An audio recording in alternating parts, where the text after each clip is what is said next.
네. 미국 이민당국에 의해서 구금됐던 우리 국민들께서 조만간 귀국할 예정입니다. 갑작스러운 일에 많이 놀라셨을 텐데 깊은 위로 말씀을 드립니다. 국민 안전의 최종 책임자인 대통령으로서 큰 책임감을 느낍니다. 관계부처는 모든 분들이 안전하게 돌아오실 때까지 상황을 계속해서 세심하게 관리해 주시기 바랍니다. 한미 양국의 동반 발전을 위한 우리 국민과 기업의 활동에 부당한 침해가 가해지는 일이 다시는 재발하지 않기를 바랍니다. 우리 정부는 유사한 사례가 반복되지 않도록 미국과의 긴밀한 협의를 통해 합리적 제도 개선을 신속하게 추진해 나가겠습니다. 실질적 성과가 나올 수 있도록 상호 신뢰와 동맹 정신에 따라 교섭 노력을 적극적으로 기울여 주시기 바랍니다. 우리 경제의 필수 과제라고 할 수 있는 민생 안정을 위해서는 구조적인 장바구니 물가 불안이 반드시 해소돼야 합니다. 실제 복잡한 유통 구조 등 여러 요인 때문에 우리의 식료품 물가는 OECD 평균보다 무려 50% 가까이 높다고 합니다. 같은 고물가라도 그 충격은 취약계층에게 더 클 수밖에 없고 이런 양극화와 불평등을 심화시키게 됩니다. 경제 전체의 활력도 당연히 저하됩니다. 이런 상황을 방치하면 어떤 민생 안정 대책을 내놓는다 해도 그 효과가 제한적일 수밖에 없습니다. 과감한 물가 대책이 필요한 이유입니다. 일전에도 당부되지만 소비자와 생산자가 모두 체감할 수 있도록 불합리한 유통구조 개혁에 보다 속도를 내주시기 바랍니다. 그리고 민생경제 회복에 더욱 탄력이 붙을 수 있도록 소상공인 체감경기 제고 그리고 지역경제 활성화 대책도 함께 수립해 주시기 바랍니다. 우리 대한민국을 인공지능 세계 3강으로 이끌 컨트롤 타워 역할을 할 수 있는 국가인공지능전략위원회가 어제 출범했습니다. 미래경제산업의 핵심 전장이라 할 인공지능 분야에서 우리가 앞서려면 국민, 기업, 정부가 함께 국가적 역량을 총결집해야 합니다. 장롱 속의 금반지를 모아서 IMF 국난을 이겨내고 IT 강국의 초석을 닦았던 것처럼 인공지능 3대 세계 3강으로 향하는 길도 우리 국민들이 함께 해야 비로소 이룰 수 있습니다.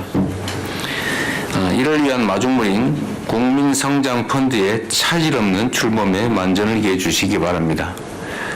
지속 가능한 성장은 국민이 주도하고 국민경제 전체가 그 과실을 나눌 때야 비로소 가능하다는 점을 다시 한번 강조드립니다. 오늘은 좀 이 얘기도 하나 해야 될 것 같아요. 경제 전체의 파이를 키우려면 공정한 경쟁이 전제되어야 됩니다. 공정한 경쟁은 기업 분야뿐만 아니라 노동 분야도 마찬가지입니다. 특히 취업 시장은 어느 분야보다 투명하고 공정한 경쟁이 필수입니다. 극히 일부 사례라고 믿겠지만 최근에 노동조합원 자녀에게 우선 채용권을 부여하자라고 하다가 말았다는 그런 논란을 제가 보도에서 본 일이 있습니다. 이래서는 안 되겠죠. 불공정이 대명사 아닙니까? 현장의 어려움은 이해하지만 힘이 있다고 현직 노조원 자녀를 특채해라 라고 해서 그걸 규정으로 만들고 이러면 다른 사람들이 억울한 일을 당할 수 있지 않습니까? 기업과 노조와 기업 양측 모두 국민경제의 중요한 한 축입니다. 임금체불, 소홀한 안전관리 이런 걸 없애야 되는 것처럼 이런 사회 갈등을 유발하는 노동자 측의 과도한 주장도 자제되어야 됩니다. 상호 존중을 바탕으로 피차 책임 있는 행동을 취해 줄 것을 다시 한번 요청드립니다. 이상입니다. 네, 이후에는 국무총리께서 진행해 주시겠습니다. 네, 오늘도 부처별로 발제하시면서 현안 토의를 하겠습니다. 기재부부터 민생경제회복 및 안정 방안에 대해서 발제해 주시기 바랍니다. 예, 기재부 장관입니다. 추석을 계기로 민생 안정을 위한 정책을 통해서 민생 활력 제고에 총력을 다 기울이겠다는 말씀을 드리겠습니다. 최근 민생 여건은 저희 새 정부 출범 이후에 7월달 소매 판매가 2년 5개월 만에 최대폭으로 증가하고 있고 8월달 소비 심리도 7년 7개월 만에 111.4로서 이게 100이 넘으면은 아주 좋은 겁니다. 최고치를 하는 등 내수 부진이 반전되고 있는 상황입니다. 이러한 내수 반전이 국민들께서 더 체감하시고 피부로 느낄 수 있는 민생 회복으로 이어질 수 있도록 하반기에 모든 정책적인 노력을 강화하겠다는 말씀을 드리겠습니다. 다만 좀 전에 대통령께서 말씀하신 것처럼 전반적인 소비자 물가는 2% 내외로 관리되고 있습니다만 특히 농축수산물 가공식품, 외식 같은 경우는 사실 높은 게 사실입니다. 그래서 저희들은 이 세 가지 분야에 정책적인 노력을 집중해서 물가를 안정시키겠다는 말씀을 드리겠습니다. 소비도 전반적으로는 확산되고 있습니다만 지방까지 소비 개선세가 확산되는 데 애로가 있어서 특별히 이제 지역으로까지 확산되는 데 중점을 둘 계획입니다. 앞으로 대응 방향에 있어서는 추석 계기로 인해서 첫 번째는 성수품 물가 안정에 총력을 기울이도록 하겠습니다. 그리고 두 번째는 민생 부담 경감, 그리고 세 번째는 지방 중심 내수 활성화에 중점을 두고 정책을 추진하도록 하겠습니다. 추석 대비 성수품 물가 안정 대책입니다. 공급을 확대하겠습니다. 21대 성수품에 대해서는 역대 최대인 17만 2천 톤을 공급하도록 하겠습니다. 배추, 무, 소, 돼지, 고등어 등 21개 품목이 되겠습니다. 그리고 할인 지원도 확대하겠습니다. 정부가 할인 지원을 재정에서 지원해서 전통시장에서 성수품을 매입하는 경우 최대 50% 할인까지 될 수 있도록 지원하겠습니다. 그리고 추석에는 성수품 선물 세트를 많이 구입하십니다. 그래서 이 부분도 최대 50%까지 할인되도록 정책적인 재정 지원을 하도록 하겠습니다. 그리고 21개 업종 품목에 대해서 할당 세율이 적용되고 있습니다. 대부분 0입니다. 기본 세율이보다는 낮은 0으로 되고 있는데 이번에 6개 품목을 더 추가했습니다. 그래서 감자, 냉동 과실 등 식품의 원료가 되는 6종을 더 추가해서 성수품 물가 안정을 하도록 하겠습니다. 성수품 가격 수급 동향에 대해서는 관계부 합동으로 또 점검도 해서 바가지 요금이라든지 유통 과정의 불합리한 점, 또 불공정 행위가 없는되도록 관리할 계획입니다. 곧 이어서 농림부 장관님께서 발표하겠습니다만 유통구조 효율화를 통해서 구조적인 물가 안정도 노력하겠습니다. 이쪽입니다. 두 번째는 민생 부담 경감을 추진할 계획입니다. 특히 어려움을 겪고 계시는 소상공인 중소기업에 대해서는 명절 시기를 맞아서 역대 최대로 43조 2천억 원의 자금을 풀도록 하겠습니다. 그리고 서민금융에 대해서도 1,000억 원 이상을 추가로 공급하도록 하겠습니다. 저기 잠깐만요. 네. 이 서민금융 1,145억 원. 네. 요거는 명절 자금하고는 달리 서민들에게 네네. 금융기회를 주는 거잖아요. 네, 대통령. 그 이자가 훨씬 더 비싸죠. 이자를 낮게 하려고 합니다. 지금 명절 자금 같으면 거의 1%대, 1.5. 햇살론 뉴스 이런 건 아닐 겁니다. 예, 그거는 아닙니다. 물량을 공급을 확대해 주는 겁니다. 이게 역대 최대 43조 2천억 원, 이거는 네. 아마 이자율을 좀 낮게 네네. 통상적인 금융위원회 될 텐데 서민금융이라고 하는 거 네. 이거 1,145억 원은 뭐 예를 들어 햇살론 뉴스, 뭐 예방대출 200억, 이게 보증부대출 이게 있는데 이게 이자가 엄청 비싸지 않아요? 지금 대표님 제가 그 이자는 아마 이자는 기존에 있는 이자를 낮춰주는 거예요. 금융위원회 해주는 건데 예, 말씀하셨던 그 금리가 15.5%로 운영을 하고 있습니다. 그러죠. 다만 대통령님 그 햇살론 뉴스 청년한테 가는 거는 저희가 4%로 운영하고 있습니다. 너무 4%고 불법 사금융 예방대출 200억 원은 대충 이자율이 얼마? 15.9%입니다. 15. 이 어려운 사람 대출해 주는 게 더 비싸니까 이게 물론 경제 논리에 의하면 맞는데 최저신용자 보증부 대출 이거 이자 얼마예요? 15.9%입니다. 그래서 이거는 너무 잔인하지 않아요? 예, 금리는 7, 8%인데요. 보증료를 이제 7, 8%를 받아가 하는데 이 대손율이 한 20%, 30% 되기 때문에 부득이한데 저희가 그런 지적을 계속 받았기 때문에 금리를 좀 낮출 수 있는 그런 아니, 노력을 그러니까 이거를 잠깐 옆으로 새는 것 같긴 한데 금융이라고 하는 게 기본적으로 이제 고신용자는 저이자로 고액을 장기로 빌려주잖아요. 그리고 저신용자는 고리로 소액을 단기로 빌려주잖아요. 고금리. 주구지익이죠 이게.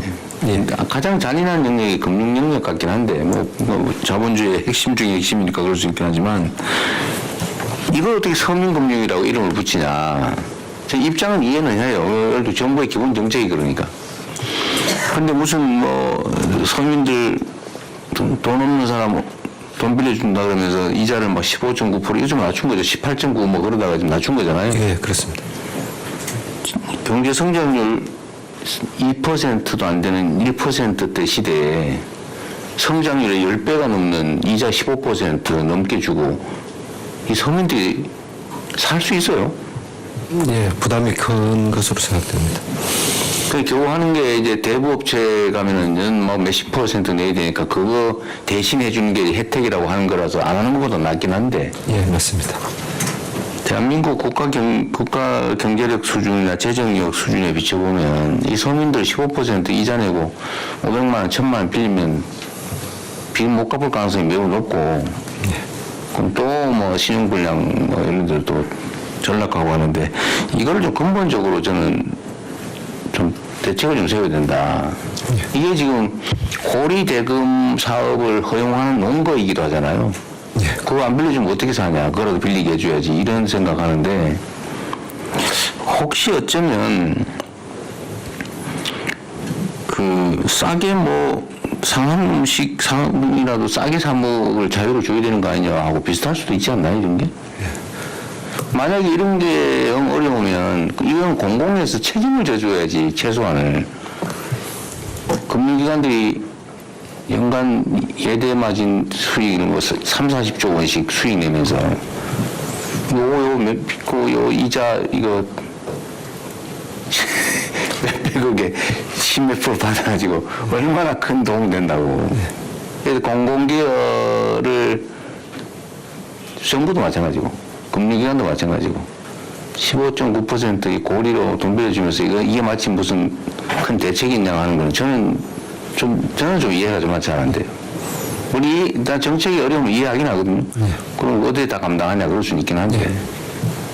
하여튼 근본적인 고민을 다시 한번 해주면 좋겠어요. 예, 간단히 대안을 조금만 말씀. 네네. 예, 저희가 이제 이 서민금융 상품을 1년에 한 11조 정도 공급하고 있습니다. 그래서 계속 금리 수준이 이제 높은데 한편에서는 이제 불법 사금융 가는 것보다는 낫다는 건데 어려운 분들의 금리 부담이 높은 건 확실합니다. 그래서 이제 이 돈의 재원이 주로 이제 재정이나 그 우리 복권기금에서 일부 나오고 있고 금융권에서 일단 출연하고 있는 그런 규모입니다. 그래서 이 굉장히 그 재정 상황이 이제 불안정하기 때문에 저희 금융위 생각은 또 그 국정과제 공약에 나왔던 내용도 뭔가 서민금융을 위한 좀 특별한 기금을 하나 만들어서 재정과 민간금융권의 출연을 좀 안정적으로 하면서 규모와 금리 수준을 관리하는 그런 방안을 저희가 모색 중에 있습니다. 기회가 되면 저희가 보고를 한번. 그러니까 저는 그 생각이 들던데 예를 들면 고신용자들 돈 필요 없는 사람들한테 돈 빌려주려고 1.9% 뭐 2.몇% 아주 낮게 빌려주잖아요. 예. 그것도 못 빌려줘가지고 그냥 신용도가 높으니까. 그래서 별로 필요도 없는 사람들한테 빚 아주 싸게 빌려주니까 그거 가지고 부동산 투기하고 이러는데 우리가 하나의 공동체 구성원들이잖아요. 잘 사는 사람은 다 잘 살고 잘 대접받고 못 사는 사람은 네가 능력 없으니까 어쩔 수 없다 운명이다. 넌 이자 더 많이 내라 이럴 게 아니고 최소한 일부나마 그 공동의 부담을 할 수는 있잖아요. 예를 들면 초우대 고객한테 정말 초저금리로 돈을 많이 빌려주는 데다가 한 0.1% 정도만이라도 부담을 조금 더 시킨 다음에 왜냐하면 그건 비용이니까요. 그 중에 그런 것들 중에 일부를 가지고 예를 들면 이런 금융기관에 접근하기 어려운 사람들에 대한 이자 정말 뭐 500만 원 빌려야 되는 이런 사람들한테 15.9%가 아니라 좀 싸게 빌려주고 그러면 안 됩니까? 그게 자본주의 시장 경제 원리에 어긋나는 건가요? 제가 하는 말이? 예, 잘 몰라서 그럽니다.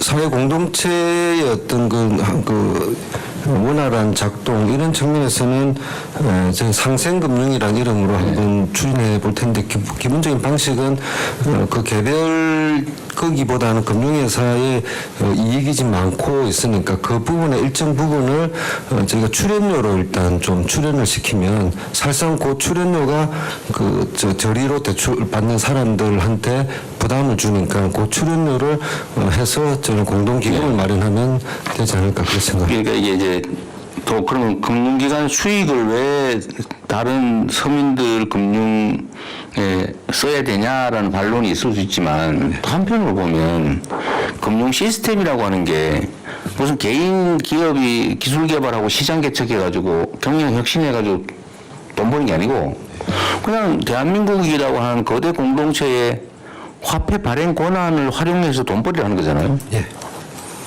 근데 그거를 은행이 하고 있으니까 은행이 100% 독점해가지고 은행의 주인이 다 나눠 가져야 된다라고 하는 게 저는 도구마라고 생각해요. 예. 그건 금융이기 때문에. 예. 그래서 좀 생각을 좀 더 근본적으로 좀 해봤으면 좋겠다. 이게 제가 오늘 이 얘기한 것 때문에 또 뭐 감론널박하고 사회주의자 얘기할지는 모르겠는데 저는 금융은 좀 색다르다고 생각해요. 예. 금융은 제조나 이런 게 아니기 때문에 국가 시스템을 활용해서 영업하는 거잖아요. 예, 금융이 사회적 시스템인 측면이 분명히 있으니까 네. 그런 부분은 좀 감안을 하도록 그렇게. 네, 이제 고민을 좀 해주십시오. 저는 이거 볼 때마다 좀 왜 이래야 되나 라는 생각이 좀 들긴 합니다. 네, 옆으로 약간 세서 미안합니다. 아닙니다. 예, 두 번째는 이제 설 성수기를 맞이해서 상인들이 성수품 구매를 할 수 있도록 50억 원을 저리 대출하고 점포당 최대 1천만 원까지 지원하는 부분이 되겠습니다. 그리고 온누리 상품권을 그 3만 4천에서 6만 7천 원까지 사면은 1만 원, 그다음에 6만 7천원이 넘어가면 2만 원 하는 현장 환급 제도를 도입하고 참여 시장도 400개로 확대하도록 하겠습니다. 그리고 지자체에서 사용하는 공공배달앱 7개, 민간이 같이 하는 5개에서 12개 공공배달앱을 통해 가지고 과거에는 2만 원씩 2회를 하면은 1만 원을 3회차 때 1만 원을 할인해 줬던데 2만 원만 사면 5천 원 해주는 이 제도를 통해서 공공배달앱을 통한 또 그 가격 인하를 좀 하도록 하겠습니다. 그리고 음식점에는 주로 이제 외국인 근로자들이 많이 이제 고용이 됩니다. E9 비자로 그 요건을 완화해서 그 외식 소상공인들의 비용 절감도 추진하도록 하겠습니다. 체불 청산 기업에 대해서는 융자를 해주면서 금리를 한시적으로 0.5%에서 1%까지 낮춰주는 제도도 시행하도록 하겠습니다. 지방 중심 내수 활성화를 위해서는 9월 22일부터 4조 7천억 원의 2차 민생회복 소비 쿠폰을 또 시행하게 됩니다. 그리고 상생 페이백이라고 해가지고 작년도 카드 매출액 평균보다 9월, 10월, 11월에 20%를 더 쓰게 되면 그 20%까지는 저희들이 그 10만 원, 월 10만 원씩 해서 30만 원 할인하는 그런 제도도 상생 페이백 제도를 도입 시행을 합니다. 그리고 소비 인센티브 지방 차등 우대를 확대하겠습니다. 특별 재난 지역에 숙박 쿠폰을 15만 장 발행해서 7만 원 이상 숙박을 하게 되면 5만 원, 7만 원 미만 하면은 3만 원을 이렇게 해주는 그런 제도를 통해서 특별 재난 지역 관광을 활성화하도록 하겠습니다. 근로자 휴가 지원도 15만 명에서 17만 명으로 늘리도록 하겠습니다. 그리고 지역 사랑 상품권을 10조 원 발행하고 할인율도 기존보다는 늘려주고 특별 재난 지역은 5%를 더 추가로 적용하도록 하겠습니다. 그리고 스포츠 쿠폰도 기초연금 수급 대상자에서 65세 이상 전체로 확대를 하도록 하겠습니다. 그리고 전시 공연 쿠폰도 발급 횟수를 확대하고 비수도권 할인액도 10,000원에서 15,000원으로 올리도록 하겠습니다. 추석 연휴 기간인 10월 4일 0시부터 10월 7일까지는 고속도로 통행료를 전액 면제하도록 하겠습니다. 전시 공연은 영화관을 포함이 안 되죠. 전시하고 공연만. 현장 공연만. 예, 지역에서 하는 거. 15,000원, 저 지방은? 그거는 예, 할인액이 15,000원. 그러면 공연 입장료가 10,000원이면 5,000원 돌려준 건 아니죠? 네. 그냥 날리는 거지. 네, 알겠습니다. 네, 비싼 공연도 있습니다. 한 가지 국무위원님께 좀 당부드릴 사항이 있습니다. 저희들이 지방 살리기 해서 지역과 상생 자매 결혼을 지금 맺도록 했습니다. 그래서 행안부 주관으로 해서 저희 기획재정부 같은 경우는 4개 군을 이렇게 정했습니다. 그래서 이번 기회에 추석을 맞이해서 저도 자매 결혼 맺은 지역을 현장 방문을 하려고 하는데 장관님께서 현장 방문해 주시고 또 필요하다면 뭐 특산물 구매라든지 또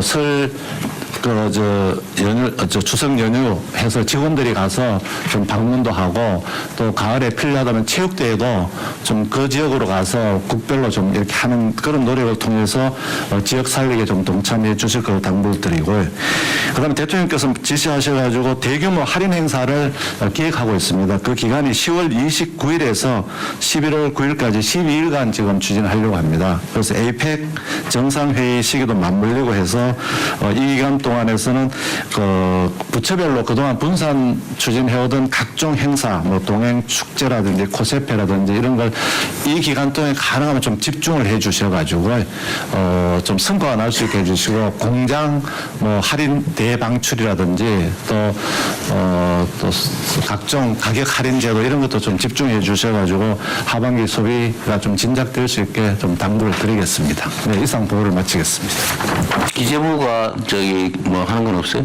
기재부도 4군데 합니다. 전에 제가 말씀드렸던 거, 그 기간에는 할인해주는 소비 쿠폰을 뭐 추가 발행하든지 네. 품목별로 제한해서 하든지 뭐 그런 것도 있겠죠? 네, 한번 검토하도록. 네. 저 대통령님, 예, 행안부입니다. 네. 예. 그 기간은 이제 9월 22일서부터 민생 회복 소비 쿠폰 2차 지급이 네. 시작이 되고요. 또 아울러서 2차 추경에서 이 확보한 6천억의 이 지역사랑 상품권 발행이 시작이 되는데요. 약 연말까지 10조 정도의 발행액이 발행될 예정입니다. 지금까지 연구 결과에 따르면 약 발행액의 130% 정도의 소비 진작 효과가 있는 것으로 그렇게. 네. 알겠습니다. 농식수품부는 기재부 장관 배속에 1.3을 곱해가지고 해주세요. 어디 갔어요? 여기 있습니다. 바로 하시죠. 네, 바로 하겠습니다. 농산물 유통구조 개혁 방안입니다. 주로 채소 과일류 중심으로 말씀드리겠습니다. 아시는 것처럼 저장성이 부족하고 부패 감모도 심하기 때문에 유통이 굉장히 어려운 특징이 있고요. 그리고 유통구조 자체가 비효율적이라 생산자랑 소비자 모두한테 부담으로 작용하고 있습니다. 우리나라 농산물 유통 비용률은 49.2%입니다. 그러니까 1,000원짜리 물건이면 그중에 한 절반 정도가 유통 비용이라고 할 수 있습니다. 근데 선진국하고 비교하면 이게 높은 것은 아닙니다. 사실은 유통 비용이 산지 수집, 선별, 운송, 포장 여기 인건비까지 반영이 되는 것이라 어떻게 보면은 이게 이제 부가가치라고 보는 분도 있습니다. 그렇지만 우리가 이제 국토 면적이 일본이나 미국보다 작고 그다음에 가격 변동성이 크다는 게 더 문제인 것 같습니다. 그러니까 물가가 출렁거리는 겁니다. 하루 단위로. 그래서 이 부분은 좀 개선이 필요하다라고 보고 있고요. 그 주요 유통 경로가 공영 도매 시장입니다. 우리로 말하면 이제 32개 공영 도매 시장이 있는데 가락동 시장이 주로 기준 가격을 제공하는 역할을 합니다. 근데 그 경매를 하는 구조다 보니까 물건이 뭐 경매 따라서 움직여야 되고 주체 간의 경쟁이 부족한 상태입니다. 6개 도매 법인이 몇십 년째 이제 그대로 하고 있는 뭐 이런 상태입니다. 그래서 그 유통 법인들 중심으로 하면 수익은 상당히 안정적인데 빈해서 그 출하자를 지원해 준다거나 물가 안정과 같은 공익적 역할은 상당히 미흡한 것이 아니냐라는 비판이 있는 상태입니다. 그래서 저희들은 이 구조를 좀 개선해야 되겠다라고 생각을 했고 크게 개선의 방향을 4가지로 잡고 있습니다. 일단 목표는 생산자와 소비자 모두가 만족하고 그 기후위기에도 불구하고 스마트 농산물의 유통 구조로 바꾸는 게 좋겠다라는 생각을 하고 있고요. 목표는 그렇습니다. 이렇게 매일 출렁거리는 그 변동폭을 절반 정도로 완화하겠다. 그리고 유통 비용을 10% 이상 절감하겠다. 그리고 유통 구조 자체를 온라인 도매 시장에서 50% 정도가 거래될 수 있는 구조로 완전히 전환하겠다라는 것이 목표입니다. 일단 지금 현재의 그 가락동 같은 공영 도매 시장이 다단계고 경매 중심인데 이것을 단계를 대폭 축소하고 그 거래 방식을 온라인 중심으로 바꾸는 방식으로 전환을 하고 하지만 당분간은 상존하게 될 기존의 도매 시장의 거래 방식을 경매에서 예약 거래 중심으로 바꾸자라는 것입니다. 그리고 그 이익을 좀 공공성을 강화할 수 있는 방안으로 바꾸자라는 것인데요. 그래서 구조를 하나 더 만들어서 구조 간의 경쟁을 모색하고 구조 내의 효율성을 강화하겠다라는 것이 큰 방향이고 결국 소비자가 접근할 때 소매 유통 단계에서는 소비자한테 정보를 그 제공을 하는 방식으로 투명하게 그 가격을 좀 그 소비자가 알 수 있도록 정보를 제공하겠다는 것이고요. 무엇보다도 유통 효율화의 기반은 공급이 안정이 돼야 됩니다. 그러니까 기후 변화가 심하기 때문에 공급에서 물량이 딸려버리면 이게 유통 구조가 아무리 효율화돼도 가격이 오를 수밖에 없는 구조이기 때문에 그렇습니다. 그래서 이런 방향성 하에 크게 저희들이 바꾸려는 방향은 4가지로 압축을 했습니다. 첫 번째, 온라인 도매 시장으로 기존의 공영 도매 시장 구조를 전환을 하자라는 것이고요. 온라인 도매 시장이 지금 현재로는 초기 단계이지만 농가 수칙 가격을 3.6% 정도 올리고 그다음 유통 비용도 7.5%포인트 낮추는 것으로 집계가 되고 있습니다. 그리고 유통 단계가 현재는 4단계인데 이것을 1단계나 2단계로 축소를 시킬 수가 있는 장점이 있습니다. 그래서 이것을 효율화하기 위해서는 판매자 가입 기준을 완화해서 현재는 거래 규모가 20억 원 이상 되는 사람만 온라인 도매 시장에 참여할 수 있습니다. 이 기준을 없애겠습니다. 그래서 누구나 자유롭게 참여할 수 있도록 만들고 산지에서는 스마트 APC가 지금 30개 정도가 있는데 이것을 2030년까지는 300개소로 늘려서 출하 비용 절감을 유도를 하겠습니다. 두 번째는 도매 시장입니다. 지금 현재 잠깐만요. 예. 이 온라인 도매 예. 시장이 예. 정부가 운영하는 게 있나 보죠? 지금 AT가 하고 있습니다. 예. 장은 AT가 하다니? AT, 그러니까 우리 유통공사, 농식품 유통공사가 운영을 하도록 하고 있고요. 예. 아, 여기에 예. 판매자가 20억 원 이상 매출이 돼야 예. 들어올 수 있게 해놨다고. 예, 지금 현재는 그런데 이 기준을 요건을 완화하면 누구나 판매자와 구매자로 참여를 할 수가 있습니다. 그전에 이걸 왜 규제를 해놨죠?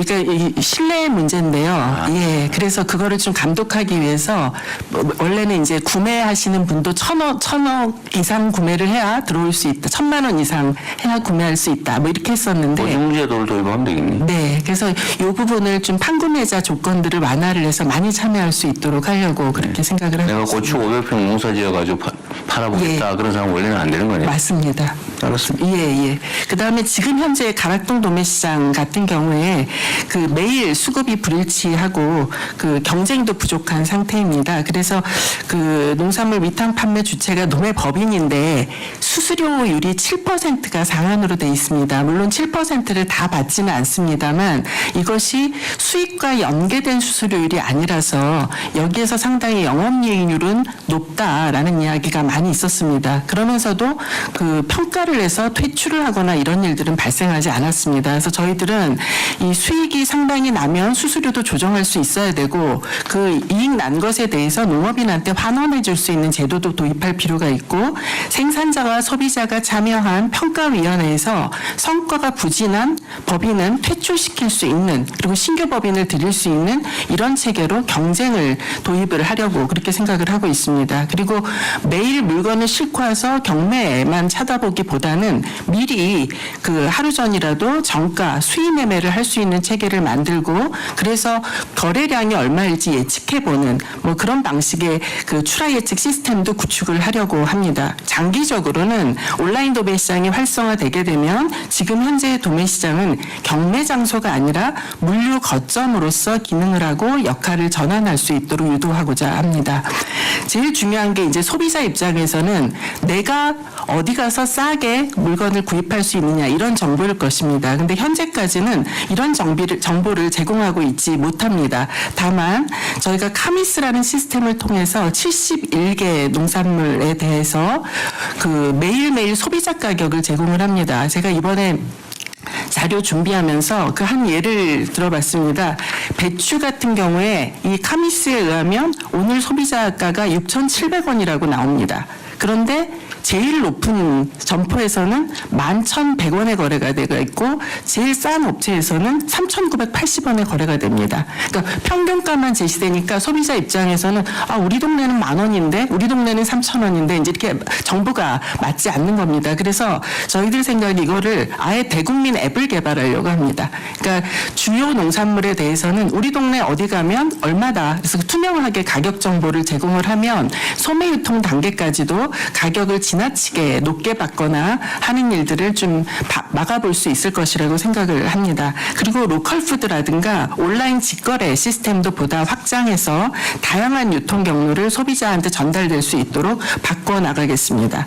마지막으로 생산이 그 안정되지 않으면 유통구조가 아무리 효율화돼도 소비자 입장에서는 높은 가격으로 농산물을 그 구매하실 수밖에 없습니다. 그래서 안정적인 농산물 공급 기반이 중요하고 이것이 생산자들한테도 사실 중요한 문제입니다. 그런데 최근에 기후변화 때문에 굉장히 어려움을 겪고 있습니다. 그래서 저희들이 노지 채소 같은 경우에 신규 재배 적지도 확보하고 과수나 시설 채소의 스마트 생산단지도 그 확대해 보려고 합니다. 그리고 수급 계획을 미리 생산자하고 정부가 세워서 사전에 재배 면적을 조정하고 생육 관리를 해나가는 시스템으로 바꾸고자 합니다. 다만 여기에는 이 생육 관리를 하기 위한 그 뭐랄까 지원이 좀 추가적으로 필요한 상태입니다.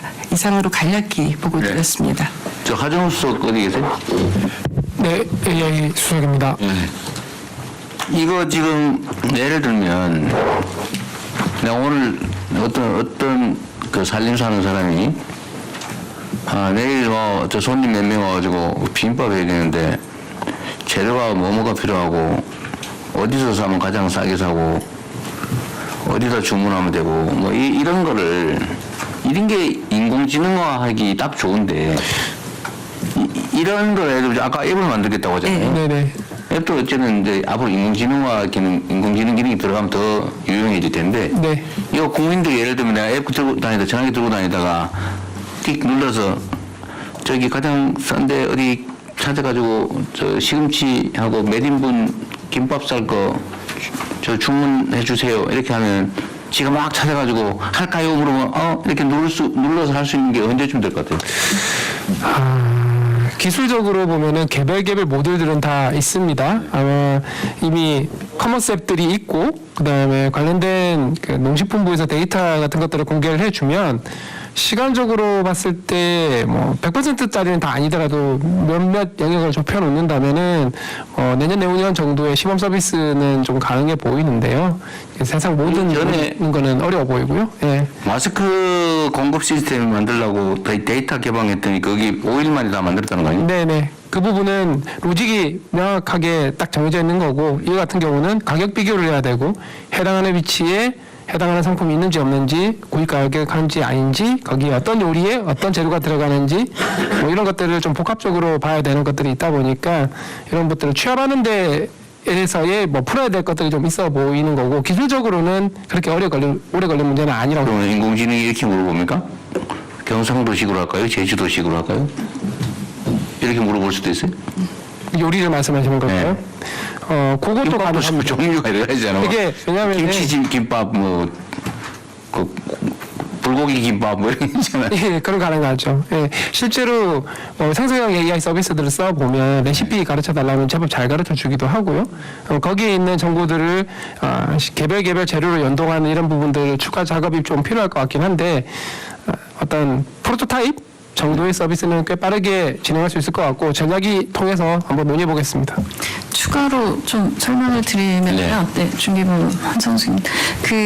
궁금해하시는 것이 가격을 비교하는 뭐 가격 비교도 해야 되고 품질 비교도 해야 되고 그렇다고 음식 하면 종류도 해야 되고 지금 이제 농산부 장관님 얘기하신 그 부분에 있어서의 산지의 가격들이 데이터로 올라오기만 하면 지금도 제공은 합니다. 그리고 온라인 쇼핑몰들이나 각종 사이트들에서 다 올려놓은 가격 정보들을 비교해주는 것들은 지금도 다 되고는 있고 그걸 담아서 레시피 DB까지 해서 서비스하는 것도 지금 인터넷 서비스 있는 걸 다 긁어 모으면 어느 정도는 약간 품질은 낮겠지만 가능은 네, 그거는 이미 데이터화돼 있기 때문에 그거는 그 기획만 좀 잘해서 어떻게 하겠다고 하면 그 부분은 할 수 있을 겁니다. 그러니까 그거를 이제 정부에서 그 일종의 뭐 기초 데이터를 다 열어주고 네, 우리가 그걸 만들면 사고가 나니까 네 민간에 공모를 해가지고 예. 그 되면 정부가 투자하고 민간도 일부 투자하고 해서 플랫폼 하나 만들어서 농산물 거래 시스템을 새로 만들 수도 있는 거 아니에요? 네, 충분히 가능해 보이고요. 그 한승수 장관님 말씀하셨던 것처럼 개별 데이터들의 데이터를 접근할 수 있는 API나 MCP 이런 것들 연결하고 약간 에이전트에 가까운 것들은 민간에서 빠르게 구축이 가능하니까 충분히 한번 시도해 볼 수 있을 것 같습니다. 어쨌든 뭐 2년 후 이러지 마시고요. 2년 후 이런 소리 하지 말고 가능하면 네, 가능하면 좀 단계별로. 대통령 적재시장입니다. 네. 그런데 농산물 쪽이 사실 공산품하고 너무 달라서 네. 어떤 뭐 사과만 해도 선도 지역 여기에 따라서 달라서 그렇죠. 제품 가격을 표준화하고 이러기에는 매우 어려운 가장 난이도가 높은 분야입니다. 그래서 B2B로 할 때 도매로 하는 거는 어느 정도 되는데 이게 소매당 단위로 하면은 이거는 수만 그런 가구가 필요해서 그 케이스가 그래서 이거는 다른 제품하고 소매 단위로 가격을 확인하고 이런 것조차도 그렇게 가벼운 문제는 아닙니다. 데이터베이스 자체가. 그렇죠. 아니 근데 아주 합리적 의사결정을 하는 거는 그건 인공지능이 아니고 그냥 판단도 스스로 알아서 하되 부족함이 있을 수도 있죠. 말씀드리는 거는 데이터를 이제 확보가 돼 있으면 그걸 가지고 쉽게 하고 이런 건 좋은데 데이터 자체가 그 데이터가 양질의 부족한 데이터 건 자체가 문제죠. 농수산물은 그렇게 다른 분야보다 훨씬 시간이 걸린다는 뜻입니다. 그래서 대통령 저희가 지금 앱을 개발하는 건 내년까지는 앱을 개발하겠다라고 하고 있고요. 지금도 도매 가격들은 매일매일 갱신이 됩니다. 그리고 소비자 가격도 아까 말씀드린 대로 매장 수가 많지는 않지만 매일매일 갱신이 되고 있습니다. 평균 가격 네. 위주로요. 예. 근데 앱을 개발하는 건 좋은데 네. 아마 각 부처 단위로 국민들이 필요한 앱을 만들면 앱을 고르는 앱이 필요할 거다. 아, 예. 네, 그걸 통합 시스템 만들어야 된다 그 말. 네, 실제 농식품부 쪽도 마찬가지고 AI 전략위원회 어차피 당장 본가가 네. 있으니까 민간 중심으로 진행하겠습니다. 네, 하나는 농산물 도매 시장에 예. 도매인 자격이 있잖아요. 예. 그게 일종의 특권화돼 있잖아요. 예, 지금 도매법인이 6개가 가락시장 같은 경우에 독점하고 있는 거죠. 예. 경쟁이 잘 안 되고 있다고 볼 수 있습니다. 그러니까 그게 그것도 분야별로 따로따로 돼 있어가지고 독점화돼 있어가지고 예. 다른 데가 안 들어가니까 좀 폐해가 있지 않아요? 잘 모르겠네요. 추측상 그래요. 그래서 지금 아까 말씀드린 것처럼 예를 들면 가락시장 예를 들면 도매법인이 6개가 있는데 이게 몇십 년째 한 번도 이제 바뀐 적이 없습니다. 그래서 저희가 지금 이번에 하려는 거는 그리고 수수료율이 7%를 아니, 받을 수 그건 있게 이해가 되고요. 되는데. 그래서 하여튼 독점화되고 경쟁이 없으면은 이제 문제가 생기잖아요. 맞습니다. 그걸 독점을 완화하는 방법은 그래서 뭐예요? 평가위원회를 만들려고 합니다. 추가로 뭐 도매법인 허가를 내주든지. 근데 거기 문제는 공간이 없죠 또. 예. 공간을 나눠 갖고 있죠. 예, 그렇습니다. 그래서 아예 평가위원회에서 평가를 해서 그럼 아예 그냥 출입을 하려고 대출을 합니다. 바꾸는 거를 예. 난리 나겠네요. 네. 예, 저항이 있을 것이라고 생각하지만 저희가 농업법에도 할 수 있는 조항이 있고요. 그리고 생산자와 그게 남산 케이블카 비슷한 거예요. 네네. 한번 허가받으면 네. 죽을 때까지. 예. 아니 안 죽지 참 이 법인은. 예, 그래서 경쟁 체제를 도입하겠습니다. 그 부분도 연구를 좀 해야 돼. 그것도 하나의 지금 어쩌면 정확하게 모르겠는데 네. 이 농산물 가격 불안정 또는 유통 비용 올라가는 원인 중에 하나일 수도 있잖아요. 네, 그렇습니다. 그래서 예. 농림부 장관님 아실 것 같은데요. 그 강서 도매시장이 네, 하고 시장 있는 도매인 시장 도매인 예. 제도가 이 도매법인의 독점 문제를 좀 해결하는 방법일 수 있습니다. 네, 그래서 시장 도메인 제도도 장점이 있는데 단점은 이제 시장 도메인제의 경우에는 또 그 우리 생산자들한테 가격을 이제 과도하게 말하자면 좀 내리 깎는다 이제 또 이런 문제가 발생한다고 그걸 우려하시는 분들도 있거든요. 네, 또 연구를 좀 해보세요. 예. 그다음 네. 중기부 바로 이어서 순서대로 하시죠. 네, 중기부 보고 드리겠습니다. 그 소상공인의 회복과 경쟁력 제고 관련해서 정리하면서요. 소상공인이 회복할 수 있는 안전망 구축과 그리고 성장을 위한 경쟁력 강화 방안들을 좀 정리해봤습니다. 첫 번째 대응 재기 안전망 관련해서 말씀드리겠습니다. 그 지금 현재 저희가 중심이 되고 있는 방식은 폐업하고 사후 처리에 집중되어 있는데 앞으로는 소상공인의 매출과 신용정보 데이터를 활용하면 그 폐업 이전의 위기 정보 알람 모형을 구축할 수 있을 거라고 생각합니다. 그래서 그 전에 사업의 위기를 알려주고 그리고 채무 조정, 폐업 재기까지의 종합 체계를 좀 구축하는 방안을 고민하고 있고 그것에 대한 부분에서도 AI 기술을 활용하면 조금 더 잘 대응할 수 있을 거라고 봅니다. 폐업 이후에는 취업과 재창업 관련된 부분의 정책들이 좀 더 보강되어야 됩니다. 근데 이 부분에서 이제 쭉 조사하면서 관련 부처에 협업을 하고 연계하면 좋은 정책들이 좀 많았습니다. 그래서 취업자 전환 정책 관련된 부분은 노동부가 마련하고 있는 부분들이 있어서 협업을 하고 이번 참에 조사하면서 소상공인을 위해서 각 부처와 그 지자체들이 갖고 있는 여러 제도들을 다 정리를 해서 좀 같이 안내하려고 하는 방안도 정리하고 있습니다. 그리고 연 매출 1.04억 원 미만의 영세 소상공인에 대해서는 경영 부담 완화를 위해서 공과금과 고정비용에 사용할 수 있는 바우처를 제공하겠습니다.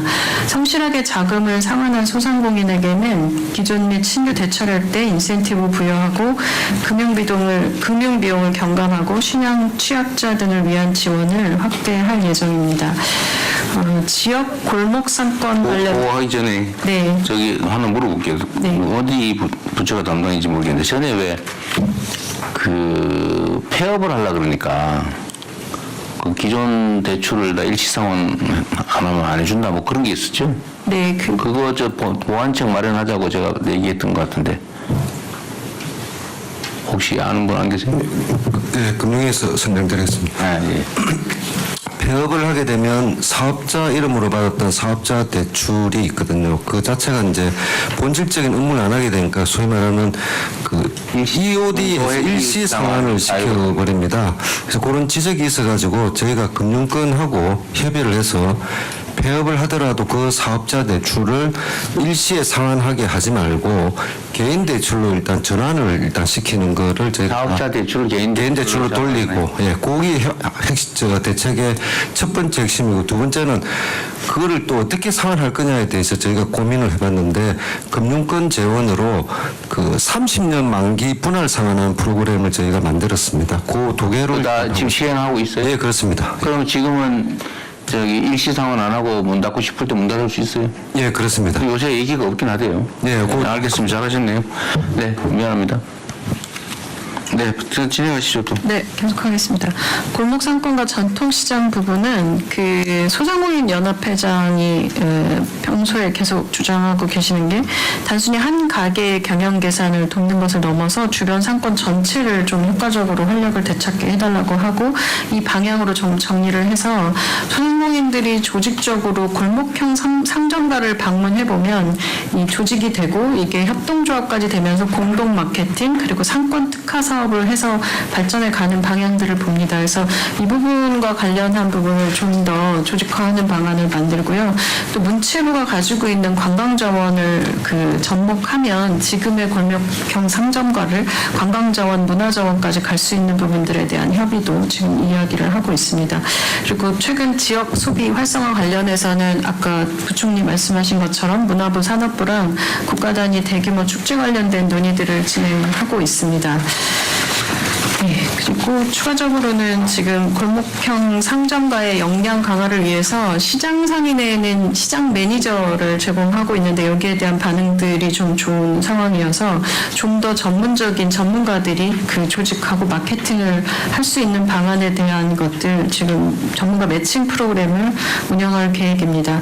그리고 이제 추가 지금 정리하고 있는 건 소상인과 소공인을 좀 구분을 해서 소공인을 위한 그 활성화 방안들을 따로 준비하고 있습니다. 뿌리 제조 산업의 굉장히 아주 작은 소공인들의 경우에는 소상인과 업력과 거래 방식이 달라서 여기에 대해서 소공인 특화된 지원 전략들을 마련을 하고 업종별 특화 계획 그리고 자동화 장비, 제조 데이터 활용과 100년 소공인 인증과 판로 개척까지 해서 단계별로 지원하는 방안 정리하고요. 여기에 해외까지 갈 수 있는 수출형 제품들 만들고 그리고 판로 지원하려고 합니다. OECD 전체적으로 보면 한 10% 넘게가 수출을 하고 있다고 하는데 소공인과 소상인들도 우리는 한 4% 정도라고 합니다. 그래서 이 부분을 좀 더 확장해서 수출까지 지원하는 방안들 지원하려고 하고요. 마지막으로는 AI 디지털 기술이 소상공인에게는 무조건 필요한 부분입니다. 그래서 AI를 배우는 것도 있지만 AI 활용 경영과 마케팅 사업화 지원 그리고 AI 민원 상담 도우미를 통해서 직접 AI 어떤 정책들이 나에게 맞는지 도와주고 그리고 소비 데이터를 분석을 해서 제공하는 형태를 작업을 합니다. 여기에 사실은 민간 플랫폼과의 협업을 하면 이미 민간 플랫폼들을 많이 쓰고 있는 상황이기 때문에 소상공인들에게 필요한 교육 커리큘럼과 민간 플랫폼에 대한 사용 방법 그리고 민간 플랫폼이 직접 소상공인을 교육하는 이런 프로그램에 대한 논의를 하고 있습니다. 중기부 내에 소상공인 정책 관련된 부분은 데이터에 기반해서 좀 더 가야지 더 정교해질 것 같아서 국세청과 협력해서 지금까지는 매출 기준으로 해서 지원을 많이 하고 있었는데요.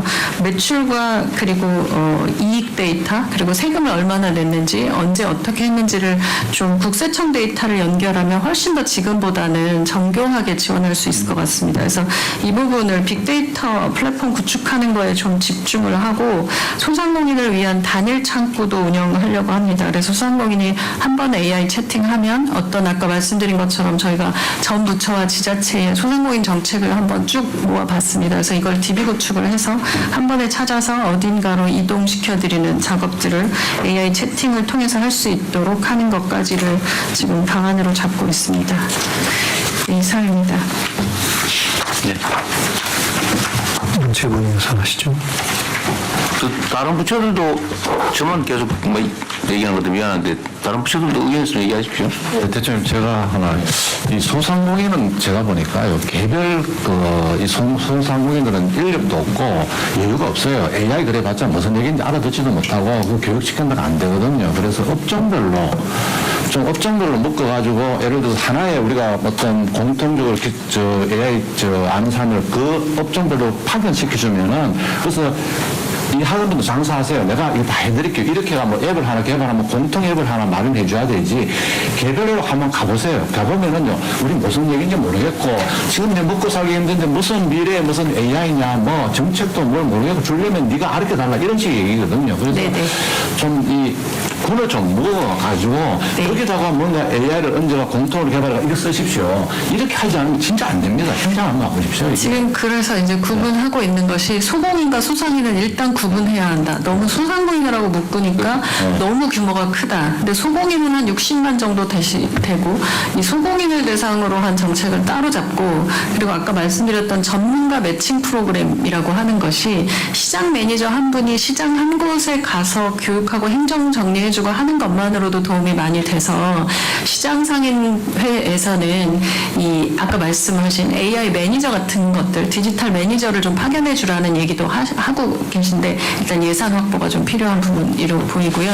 그리고 지금 이제 업종별 말씀하신 건데 지금 플랫폼사들과 그래서 좀 더 협업하겠다고 말씀을 드렸던 게 카카오의 단골 프로그램이라든지 채널이라든지 제가 골목형 상점가 가서 디지털 설명을 쭉 드렸더니 다 못 알아들으시는데 근데 이제 그 또 마케팅 회사들의 비용은 많이 내고 있고 그래서 그러지 말고 그냥 카카오의 단골 채널 상점가 전체가 가게별로 운영도 하지 말고 이 골목 상점가 전체가 채널 하나만 공동으로 운영해 보고 나면 그 다음에 노하우가 쌓이고 그 뒤에 좋아질 거라 해서 그 프로그램으로 좀 단계별로 아주 쉬운 것부터 어려운 단계까지 좀 나가는 프로그램을 지금 이제 포털사들과 하려고 합니다.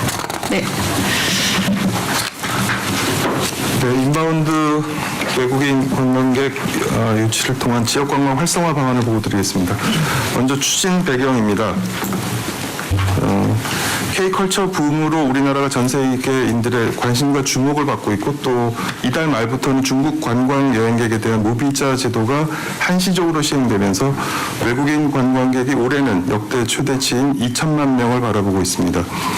외국인 관광객 한 분이 약 200만 원을 지출한다고 할 때 올해 약 38조 원이 넘는 새로운 소비가 생겨나는 것으로 관광은 이처럼 우리 경제 또 하나의 성장 돌파구가 되고 있습니다. 하지만 문제점도 산적해 있습니다. 외국인 관광객 수는 일본의 고작 절반 수준에 머물고 있고 거의 대부분이 수도권만 다녀가는 지역 편중 현상도 여전합니다. 다양성이 부족한 관광 콘텐츠와 교통 결제 등 여전히 불편한 관광 인프라 역시 지역 관광으로 확장하는 데 걸림돌이 되고 있습니다. 일본만 봐도 도쿄뿐 아니라 오사카, 삿포로, 후쿠오카 같이 관광권이 전국에 퍼져 있고 또 베트남도 호치민, 하노이, 다낭 등 여러 지역들이 우리 머릿속에 떠오르는데 한국은 그냥 서울 한 곳만 외국인들에게 각인되어 있을 뿐입니다. 이런 상황이다 보니 외국인 관광객의 66%가 수도권에만 머물다 가시는데 만약 이들 수도권 체류객의 15%가 지역으로 발길을 돌리게 만들어도 약 6조 원이 추가로 지역에 뿌려지는 효과가 나타날 수 있습니다. 따라서 관광에도 이제는 과감한 선택과 집중 전략이 필요합니다. 세계인들이 한국을 서울 외에 더 많은 지역을 찾도록 해서 외국인 관광객 3천만을 넘어서는 관광 대국의 시대를 준비하고자 합니다. 이를 위해서 다음 5가지 전략을 추진하겠습니다. 추진 계획입니다. 먼저 수도권을 벗어난 제2, 제3의 인바운드 외국인 관광권을 조성하겠습니다. 외국인 관광객이 접근하기 쉽고 주변에 충분한 관광 자원을 갖춘 지역 관광권 소수 몇 군데를 올해 안에 선정해서 범정부 차원에서 지자체와 함께 집중적으로 지원할 수 있도록 하겠습니다. 둘째, 매력 있는 관광 상품을 대대적으로 개발하겠습니다. 각 권역이 보유하고 있는 관광 자원과 콘텐츠를 새롭게 단장하고 여기에 더해서 최근 불고 있는 K컬처의 영향력을 최대한 활용하겠습니다. 캐대언 때문에 남산과 북촌 한옥마을에 관광객들이 급증하고 있습니다. K컬처 영상물 안에 더 많은 관광 코스들이 담길 수 있도록 하겠습니다. 지역의 공연장을 확충해서 다양한 K-팝 콘서트를 수시로 유치하겠습니다. 다음 페이지입니다.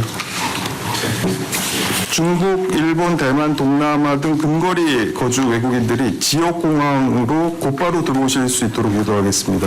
이분들의 관심을 끌만한 맞춤형 지역 관광 상품을 개발하고 이분들을 모셔오는 항공사와 여행사에 인센티브를 지급하는 방안을 검토하겠습니다.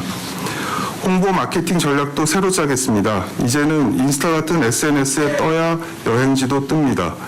인플루언서들이 움직여야 합니다. 각종 소셜미디어를 활용해서 외국인 관광객 한 명 한 명이 우리의 홍보 미디어, 홍보 에이전트가 되도록 하겠습니다. OTT와 협력해서 더 많은 영상물 안에 우리나라의 매력을 더 많이 담고 가고 싶은 나라로서의 참신하고 힙한 이미지를 지속적으로 확대해 나가겠습니다. 넷째, 관광 수용 태세를 새롭게 바꾸겠습니다. 외국인이 입국해서 이동, 숙박, 쇼핑하고 다시 출국하기까지 여행의 전 과정에 대해 철저히 외국인들의 관점에서 모니터링하고 불편사항들을 개선해 나가겠습니다. 묵혀놓은 숙제들이 많습니다. KETA부터 간편결제, 인증 체계 등 여러 문제점들을 원점에서부터 다시 살피겠습니다.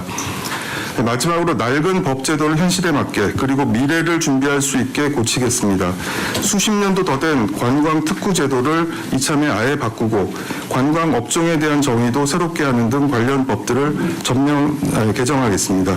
네, 이상 보고를 마치겠습니다. 이게 제가 정부 부처 중에 제일 다양하게 업무가 많은 데가 문체부 같아요. 네. 문화예술, 체육, 관광, 공보, 정부, 언론. 근데 국민 대변인 소통. 근데 문화예술만 해도 그 안에 또 수없이 영역이 쪼개지잖아요. 네. 지금 이거 말씀하신 거를 수행할 인력 조직이 있어요? 네. 이거 지금 말씀하신 건 문광부가 해야 될 일이 제가 보기엔 아주 극히 일부에 불과한데. 실천할 수 있도록 만들어야죠. 아니, 그 조직과 인력이 어느 정도냐, 그 말이죠. 지금 문화부 충분치 직원은 않지만 몇 명이에요? 지금 3,000. 문화부가? 문화부. 네. 본분 그렇고 각지에 또 박물관부터 시작해서 직접 하고 있는 인력들이 많습니다. 산하기관들. 네네.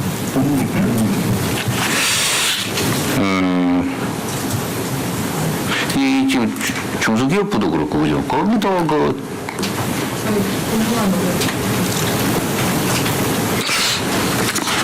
일단 이거 지금 말씀하신 거 진짜 할 만한 조직과 영향이 됩니까?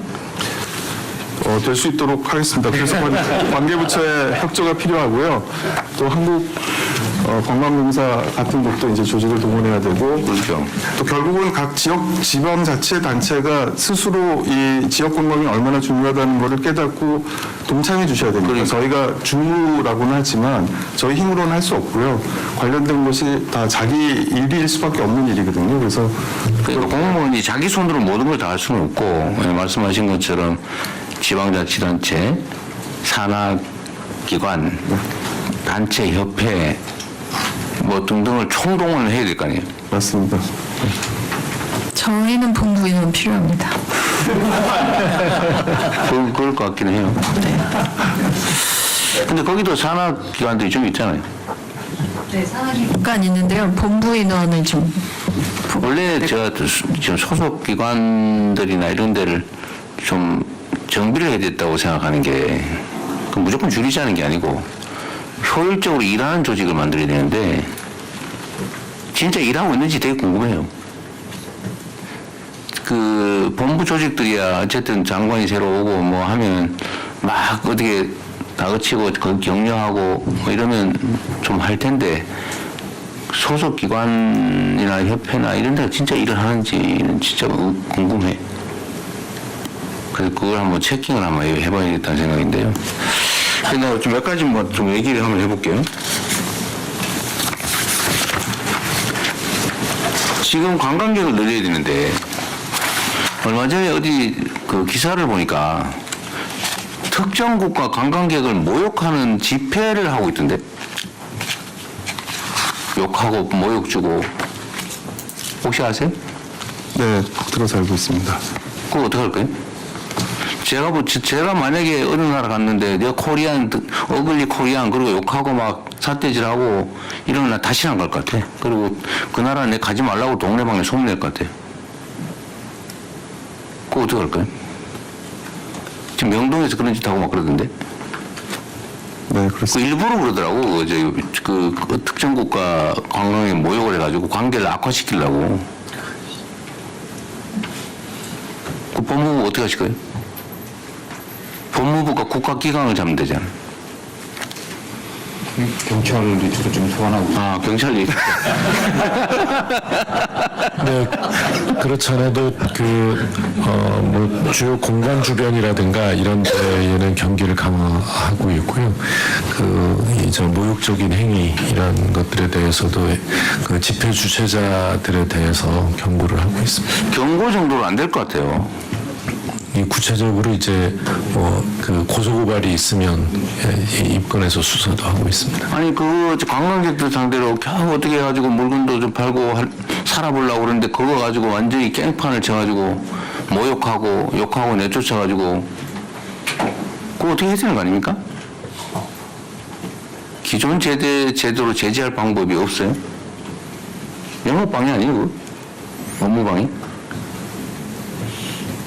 업무방해의 관점은 굉장히 신선한 접근이시라서 아니, 이렇게 해보겠습니다. 깽판 쳐가지고 손님 내쫓으면 업무방해 아니에요? 꼭 가게 안에 들어온 사람 내쫓은 것만 업무방해인가요?